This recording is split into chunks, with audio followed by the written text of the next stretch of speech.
নমস্কাৰ প্ৰিয় দৰ্শক, মই এষ্ট্ৰলজাৰ ডক্টৰ মঞ্জুশ্ৰী আপোনালোক সকলোৰে বাবে মংগল কামনা কৰি মই মোৰ দৈনিক ৰাশিফলৰ সিদ্ধান্তিত উপস্থিত হৈছোঁ। আপোনালোক সকলোকে মোৰ ৰাশিফলৰ সিদ্ধান্তিলৈ স্বাগতম জনালোঁ।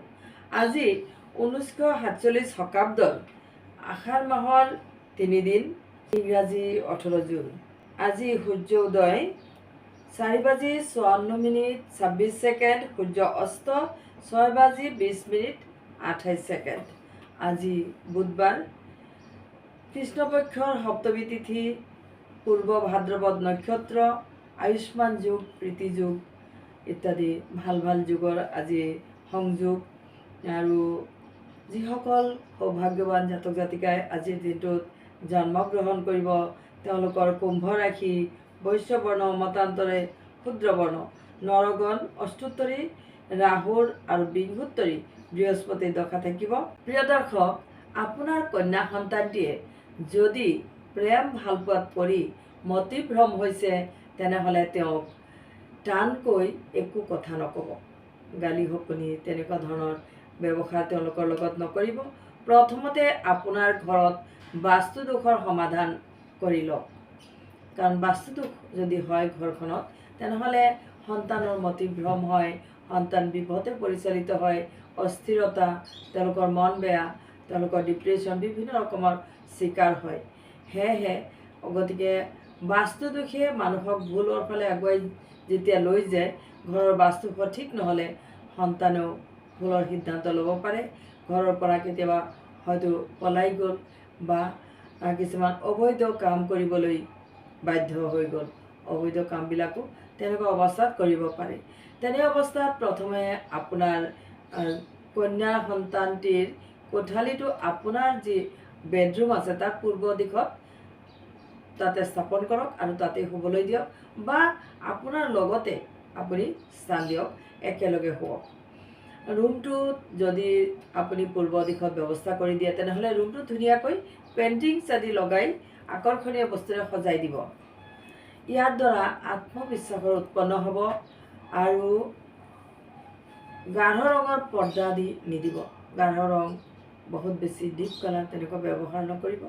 লাইট কালাৰ, যেনে লাইট হালধীয়া, লাইট সেউজীয়া বা বগা ৰং আদিৰ ব্যৱহাৰ কৰিব তেওঁৰ ৰুমটোত বেছিকৈ। আৰু লাইটৰ ব্যৱস্থা সঠিক মাত্ৰাত কৰি দিব। হালধীয়া ৰং বেছি কৰিব, হালধীয়া ৰঙৰ ব্যৱহাৰটো বেছিকৈ কৰিব। কথা কওঁতে সতৰ্ক হ'ব। কথা বতৰা কওঁতে তেওঁক সদায় সতৰ্কতাৰে ক'ব, যেনে এয়া বেয়া, এয়া ঠিক নহয়, এয়া অন্যায় কৰিছা, ভুল কৰিছা, এইবোৰ তেনেকুৱা ধৰণৰ তেওঁৰ লগত ব্যৱহাৰ একেবাৰে বৰ্জন কৰিব। গতিকে ছোৱালীজনী যাতে বিভ্ৰান্ত নহয় তাৰ বাবে সতৰ্ক হ'ব। ঘৰৰ সদস্য তথা ঘৰত তাইৰ বাবে শান্তি আনন্দৰ পৰিৱেশ এটি দিব। কাৰণ যদি আপোনাৰ ল'ৰাই হওক বা কন্যা সন্তানেই হওক, যেতিয়া গাভৰু হৈ আহে বা অকণমান ল'ৰা সন্তানো যেতিয়া ডেকা হৈ আহে, তেনেকুৱা অৱস্থাত তেওঁলোকৰ মনবিলাক অলপ চঞ্চল হয়। বন্ধু বান্ধৱৰ লগত পৰি তেওঁলোকৰ সেয়া এটা অন্য ৰকমৰ এটা অনুভূতি এটা জাগে। গতিকে সেই সময়ত তেওঁলোকে এনেও বন্ধুত্বৰ কবলত পৰি বহুত ধৰণৰ বিভ্ৰান্তৰ সৃষ্টি হয়। সেইকাৰণে আমাৰ ঘৰখনত যিসকল পিতৃ মাতৃ আছে, তেওঁলোকে তেওঁলোকৰ কাৰণে খুব ইতিবাচক কথা বতৰা ক'ব। আৰু বন্ধুত্ব আপোনালোকে নিজে সন্তানৰ লগত খুব প্ৰীতিভাৱেৰে, মৰমেৰে বন্ধুত্ব স্থাপন কৰি ল'ব। তেনেহ'লে আপোনাৰ সন্তানৰ কেতিয়াও মতিভ্ৰম নহয়। আৰু আটাইতকৈ শ্ৰেষ্ঠ কথা মই কৈয়ে আছোঁ যে বাস্তু আপুনি ঘৰখনৰ ঠিক কৰি ল'ব। বাস্তু যদি শুভ হয়, যেতিয়া আপোনাৰ ঘৰখনত ইতিবাচক বাতাবৰণ চলে, তেতিয়াও কোনেও মতিভ্ৰম হ'ব নোৱাৰে। তেওঁলোকৰ সদায় ইতিবাচক চিন্তা মনত জাগে আৰু টোপনিৰ পৰা উঠি শান্ত পৰিৱেশ এটা পায়। যেতিয়া ঘৰখনত বিভ্ৰান্ত হয়, বিশৃংখলতাৰ সৃষ্টি হয়, তেতিয়া টোপনিৰ পৰা উঠি মনটো বিষাদেৰে ভৰি পৰে। গতিকে সৰু তেওঁলোকৰ বয়স, আৰু এই বয়সত সৰু সৰু বস্তুৱে বহুত বেছি আঘাত হানে, মনটো বেছি দুখ পায়। গতিকে যেতিয়া আমাৰ বয়স হৈ আহে, বয়সৰ লগে লগে মানুহৰ মনবিলাক খুব তেওঁলোকৰ যিটো প্ৰেক্টিকেল সমস্যা, ঘাত সংঘাতৰ মাজত আহি আমাৰ মনবিলাক খুব প্ৰেক্টিকেল হৈ গৈছে, কিন্তু তেওঁলোকৰ নতুন, তেওঁলোকে একো নুবুজে, তাৰ বাবে তেওঁলোকক এটা ভাল পৰিৱেশ দিয়া উচিত। তেওঁলোকৰ ঘৰৰ যি ঘৰৰ সদস্য তথা ঘৰত তাইৰ বাবে শান্তি আৰু আনন্দৰ পৰিৱেশ আপুনি দিবলৈ চেষ্টা কৰিব। কলম কিতাপ আদি বস্তু অনুসৰি যিবিলাক বস্তুৰ প্ৰয়োজন, কিতাপ পত্ৰ কলম আদি নতুনকৈ আকৌ তেওঁলোকক দি মনটো শান্ত কৰি ৰাখিব। দুৱাৰখন যাতে সহজেই খুলিব পাৰে বন্ধ কৰাকৈ ৰাখিব, আৰু যাতে দুৱাৰত কোনো ধৰণৰ সমস্যাৰ সৃষ্টি নহয় বা কোনো ধৰণৰ চাউণ্ডৰ সৃষ্টি নহয়। যি কেতিয়াবা দুৱাৰ দেখা যায় যে দুৱাৰ, আমাৰ ঘৰৰ দুৱাৰ খোলোতে চাউণ্ডৰ সৃষ্টি হয়, সেয়া কিন্তু যদিও সাধাৰণ কথা, এয়া এটা বাস্তু দোষত পৰিণত হয়। সেয়েহে আমি এইখিনি মাত্ৰ অকণমান মিঠাতেলেৰে সমস্যা আঁতৰ কৰিব পাৰোঁ। গতিকে আমাৰ বাবে যি আমি ঘৰৰ দুৱাৰ খিৰিকীত এই তেল ব্যৱহাৰ কৰি আমি বাস্তু বহুখিনি ঠিক কৰি ল'ব পাৰোঁ। গতিকে বাস্তু দোষ আপুনি ঠিক কৰাৰ কাৰণে এই চাউণ্ডবোৰ সদায় ঘৰৰ পৰা বৰ্জন কৰিব। অন্য ৰুমলৈ অহা যোৱাৰ ব্যৱস্থাও কৰি দিব, যাতে অনায়াসে অন্য ৰুমলৈ অহা যোৱা কৰিব পাৰে। সেয়েহে সেইখিনি ব্যৱস্থাও কৰি দিব। ঘৰৰ অশুভ বাস্তুৰ পৰা প্ৰভাৱে আপোনাৰ বিবাহিত কন্যাৰো দোষ উৎপন্ন কৰিব পাৰে। আপোনাৰ ঘৰখনত যদি বাস্তু দোষ হয়, তেনেহ'লে যি কন্যাক আপুনি বিবাহ দিছে তেওঁৰো ঘৰত তাতে গৈ পেলাইও তেওঁৰ দোষ বিভিন্ন ৰকমৰ সমস্যাৰ সৃষ্টি হ'ব পাৰে। সেয়েহে এনেবোৰ কথাত গুৰুত্ব দিব আৰু ঘৰৰ বাস্তু দোষ আঁতৰাই নিজৰ কন্যা সন্তানটিকো সুখী কৰি দিব। এইবাৰ ৰাশিফললৈ আহিছোঁ। প্ৰথমতে মেষ ৰাশিৰ কথা কওঁ। চাকৰিয়াল তথা ৰাজনীতিৰ লগত জড়িত ব্যক্তিৰ কামত বাধা উৎপন্ন হ'ব পাৰে, কিন্তু ভাই ভনী বা বন্ধুৰ সহায়ে দিনটো শুভময় কৰি তুলিব। বিদ্যাৰ্থীৰ বাবে ভাল দিন। আজিৰ শুভ ৰং নীলা বৰণ আৰু শুভ সংখ্যা 2 হ'ব। এইবাৰ বৃষ ৰাশি। চাকৰিয়াল আৰু ব্যৱসায়ী দুয়োৰে শুভ কামত বাধাৰ সৃষ্টি হ'ব পাৰে, কিন্তু আৰ্থিক সমস্যা আঁতৰ হ'ব। গৃহ শান্তিৰ বাবে সতৰ্ক থাকিব। বিদ্যাৰ্থীৰ মজলীয়া দিন। আজিৰ বাবে শুভ ৰং সেউজীয়া আৰু শুভ সংখ্যা 5 প্ৰয়োগ কৰিব। এইবাৰ মিথুন ৰাশি। আৰ্থিক আয়ত সফলতা লাভ কৰিব। দিনটোত হাতলৈ অহা ধনৰ সদ্ব্যৱহাৰ কৰিব। শিক্ষা আৰু দাম্পত্যত আজি সতৰ্কতাৰে দিনটো পাৰ কৰিব। খেলুৱৈ আৰু ৰাজনীতিত মজলীয়া বিধৰ হ'ব দিনটো।